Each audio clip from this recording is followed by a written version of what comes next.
Setup ആയല്ലോ അല്ലേ? ഞാൻ കാരണം നാടിട്ട ആളാ. ഇപ്പൊ വലിയ നിലയിലാ, കണ്ടല്ലേ? ആ നാളെ കൂടി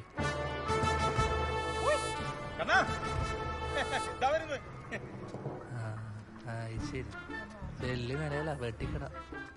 മോനെ കണ്ണ ഷംസു നമസ്കാരം. ശ്രീജ എല്ലാരും പോയി ഭക്ഷണം കഴിച്ചോ? ഞാൻ പറഞ്ഞിട്ടുണ്ട് എനിക്ക് പറ്റുള്ള കടയാണ്.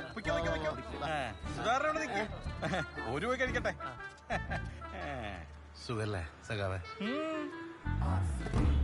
ജില്ലാ സമ്മേളനത്തിന്റെ പോസ്റ്റർ കീറിയവന്റെ ബാക്കിൽ പാഞ്ഞത് നമ്മളെ രണ്ടാണ്. ഓൻ എന്നിട്ടൊരു വേലിയും കീഞ്ഞു തുള്ളി കോല് കൊണ്ട് വയറ് കീറിയപ്പോ അത് ഏറ്റെടുത്തത് ഞാൻ ഒറ്റയ്ക്ക്.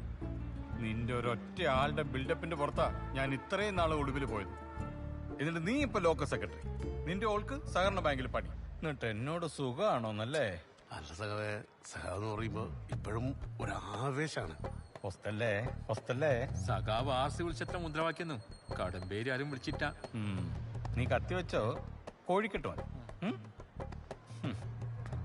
ഇപ്പൊ പാർട്ടിക്കൊരാവശ്യം വന്നപ്പോ ഈ ആർസ് തന്നെ വേണ്ടി വന്നില്ലേ?